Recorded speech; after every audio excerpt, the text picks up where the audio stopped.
Bulletin में ख़बर शामिल कंदासीं त सिंधूअ में ॿोॾ वारी सूरत हाल बरक़रार आहे। खाणोट वेझो कच्छ जा केतिरा ॻोठ पाणीअ हेठि अची विया आहिनि। ॻोठनि में पाणी दाख़िल थियण सबबि रवासी पंहिंजी मदद पाण त घरनि खां ॿाहिरि निकिरी पके तरफ़ मुंतक़िल थी विया आहिनि। ॿोॾ मुतासिरनि जो चवणु आहे त इंतिज़ामिया का बि वाहौर न कई आहे। परेशानियुनि जो शिकार आहियूं, मदद कई वञे।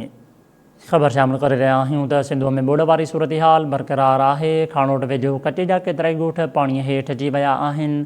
ॻोठनि में पाणी दाख़िल थियण सबबि रवासी पंहिंजी मदद पाण त घरनि खां ॿाहिरि निकिरी पके तरफ़ मुंतक़िल थी विया आहिनि। ॿोॾ मुतासिरनि जो चवणु आहे त इंतिज़ामिया का बि वाहौर न कई आहे। परेशानियुनि जो शिकार आहियूं, मदद कई वञे। सिंधूअ में ॿोॾ वारी सूरत हाल बरक़रार आहे। खाणोट वेझो कच्छ जा केतिरा ई ॻोठ पाणीअ हेठि अची विया। ॻोठनि में पाणी दाख़िल थियण सबबि रवासी पंहिंजी मदद पाण त घरनि खां ॿाहिरि निकिरी पके तरफ़ मुंतक़िल थी विया आहिनि। ॿोॾ मुतासिरनि जो चवणु आहे त इंतिज़ामिया का बि वाहौर न कई आहे।